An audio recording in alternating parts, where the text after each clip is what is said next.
That's amazing. I haven't seen her for years. We were at university together, you know. Yes. Catrina? I say, Catrina Wellmade? Is that really you? Sorry, do I know you? It's Tristram! Tristram Huffingham! From Oxford, remember? Of course I do. Oh, goodness, I didn't recognise you after all these years. Come and sit down. What on earth are you doing here? Well, I live near here. Not that old habits die hard, of course. Neither does my love change, really. But what's the point? What are you doing here? Surely you haven't got the gambling habit too. Oh no, nothing like that. I was hoping to bump into a client. Little bird told me this is where he tends to hang out on a Friday night. But what about you? Do you know, the last time we must have met was at that college reunion, and that was what, 20 years ago? Yes, I remember. Oh, that was such a wonderful evening. But tell me, what have you been doing since then? Oh, I'm still working for the family firm. I'm still slaving away for Dad. But at least I've got my own niche now. I run a subsidiary business called Land Spec. You might have heard of it. Can't say I have. Something to do with property? That's right. We identify possible development land, seek investors for it, and then we build if we manage to get planning consent. Sounds like a real money spinner. You shouldn't be short of a few bob or two. I say, how's that rich husband of yours? Oh, you mean Harry? He went years ago. We had rows about my business commitments, so we divorced 15 years ago. Yes, I seem to remember I introduced him to you. One of my many mistakes in life. Didn't take him long to get his feet under the table, did it? Harry and I used to play squash together at college. He didn't take many prisoners there either. Oh well, I might as well tell you. I've been married and divorced again since Harry. I'm strictly concentrating on business from now on. What about you? I guess you're still at the FO. What else do you get up to? Not a lot really. Still pushing the paper around. Haven't had much luck on the relationship front either really. I live alone. In a small flat in the city. Oh, depressing. Another drink, please. Another gin and tonic for me, and whatever my companion is having. That'd be a screwdriver then, sir. Coming up right away. No ice cream, thanks. Right you are. So, how's the old man then? I don't suppose you've inherited the title yet, have you? Oh, he's still going strong. Still seems to run the village. He's a bit lonely now that Mater has died. Mind you, he's still got old Vera looking after him. He can still be a bit of a lad. Every time I go home, I half expect him to have a new filly on his arm. Every time I go home, yes. Well, I guess he lords it around that great big house. I really don't know how he managed it. Not with the estate and everything. I remember we went there a couple of times when we were together at college. You know, I've really fond memories of the old place. Yes, I must confess it's all becoming a bit too much for him. The house and the estate, well, is deteriorating fast. In fact, he's had to sell off bits of the house and the estate to help make ends meet. Yes, he hasn't been too good with his cash over the years either. Mind you, the only real activity that goes on there is the monthly pheasant shoot. I say. You don't shoot still, do you? We had such good fun at the rifle club together, didn't we? You were quite keen then. Yes, I used to really enjoy it. But I don't have time for anything like that these days. I love the competitive edge of it though. What about you? Oh, I still have to join the pheasant shoot when I go home for the weekend. Whoa, this is exciting. There you go. Thank you very much, Nicola. Thank you. On the tab, thank you.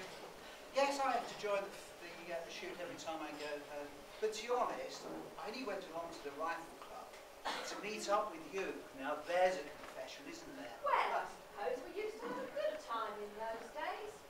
Do you remember that Christchurch ball we went to with free champagne and everything? Mind you, the funniest thing was you falling in the charwell when we went hunting afterwards. The sight of you climbing over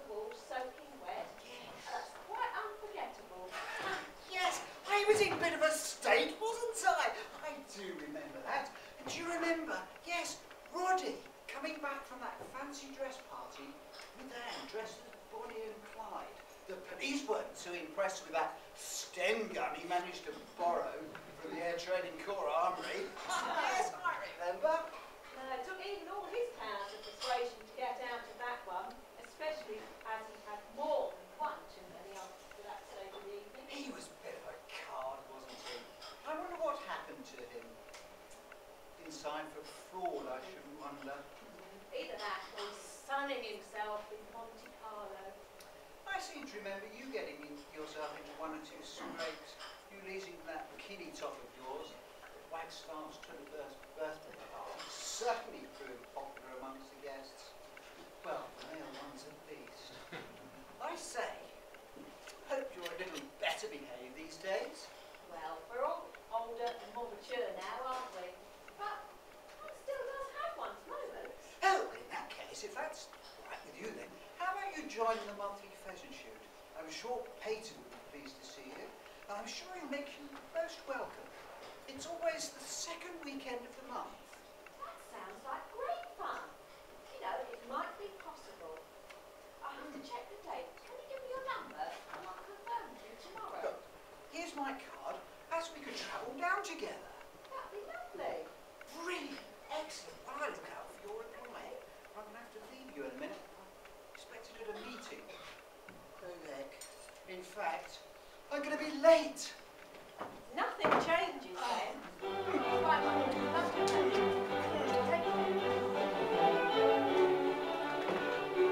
Bye, on the calendar.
about 9 o'clock to give us an update on crime in the area.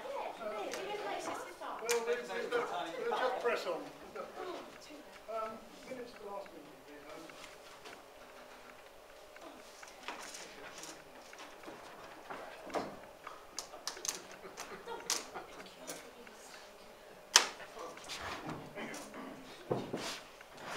They've all been circulated? Yes. Yes. Everybody read them? Yes. Yes. Any typos, comments? Now I suggest you take them on board, sign them, Chairman. Thank you very much indeed. Seconder? Thank you. Right, so I can take these as a true and accurate record of the previous meetings, and you're happy with me to sign them. Thank you very much indeed. Now, the next item on the agenda is planning. Now, Kenneth, this is your area, but before you start, I have to claim or declare an interest in the first application. So, as a consequence, I must withdraw from this meeting.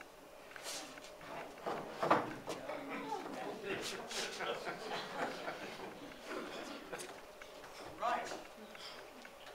So the first item on the agenda is for planning then is the application for the building of 60 houses on the land adjacent to the old refugee area on Sir Berkeley's land actually. Now, what have you got to say about it?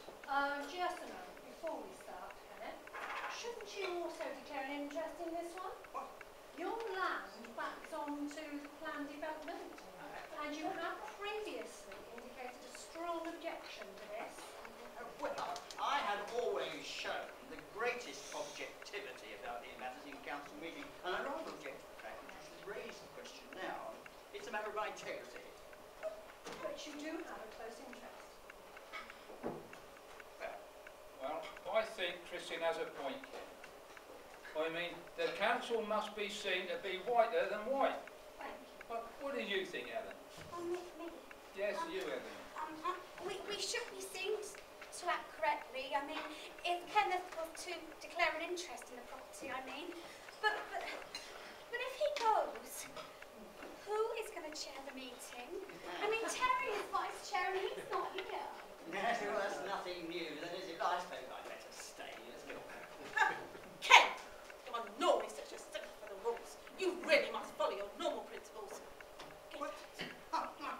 Who is going to chair the discussion then? I don't see a problem.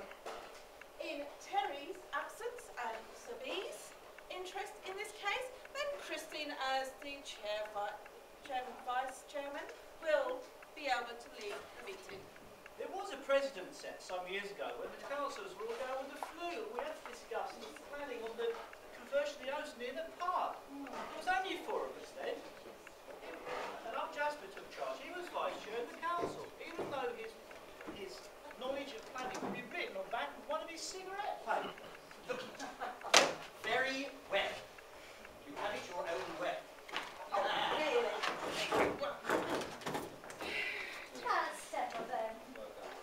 Speak freely on the application. Who's first? Technically, the site lies on Reba. Therefore, we should object on that basis. Mind you, such growth would benefit the village. After all, the post office is closed, and the village shop is closed, and the school needs the intake to update its development. Certainly does. Well, there is also the fact that the site already houses a development. Most of the refugee camp was built up there. The existing houses were built on the site of some of the huts. But they only occupy a quarter of the site. But does this impact on the greenbelt issue?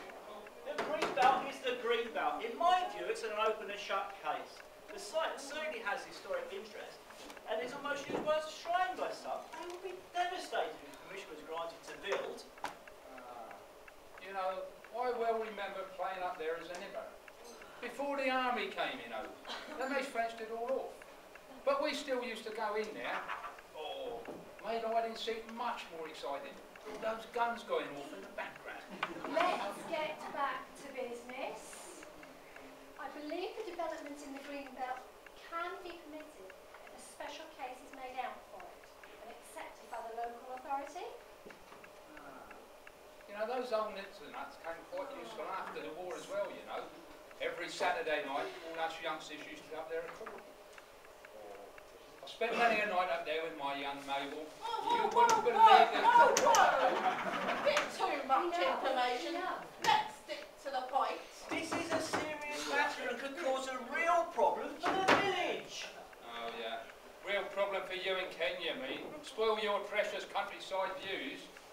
I can tell you the village is nowhere near as lively as it was back in the 50s. It could do with something to get it up and go. I mean, we ain't even got a store now, have we? Kenneth would certainly agree with me if he was here, as would Camilla, but no doubt Terry would sit on the fence as usual. Can we just not get on with it? They're not here and that's an end to it. We must consider the possible impact on the infrastructure. A new road would have to replace the track that exists. And it would run adjacent to at least 2 other properties, including Ken's. More traffic generated from a development of this scale would be dangerous on the narrow lanes and generally cause a problem with the peacefulness of the village. Although this plan was properly split the village, I really think we should consider the positive implication. The extra income for the PC would benefit for a start. I think that we're pretty evenly divided on this one. Perhaps we should take a vote now, before tempers really flare. Those in favour? Those against? 1. I'm abstaining. What about you, Bill? Yes, I'm abstaining too. I don't believe we're in a position to support or object to this one. We're 2 councillors down this evening, and we're all a bit too close to it, what with our connections with the landowner. Then I suggest we write a neutral response to the Borough Council and get them to look at it and give it detailed scrutiny and decide themselves. Helen, would you draft a letter accordingly, please? That seems like passing a buck, but in this case I suppose it would be the most sensible thing to do. Excuse me, can I just get this straight? You want me to state the council is undecided on this proposal, Yes. but would like the Borough Council to refer it to committee so that anyone can submit their own views on it? Yes. Is that correct? Yes. That sounds fine to me. But I would like to see a draft before you send it. And anyone here with strong views on the subject can always request to speak at the committee if they so wish. Ah, and in Addington there'll be plenty who want to do that, and not just your fellow councillors. Oh, good. I'm glad that's settled, at least for the moment. But I doubt whether we've heard the last of it. I'm sure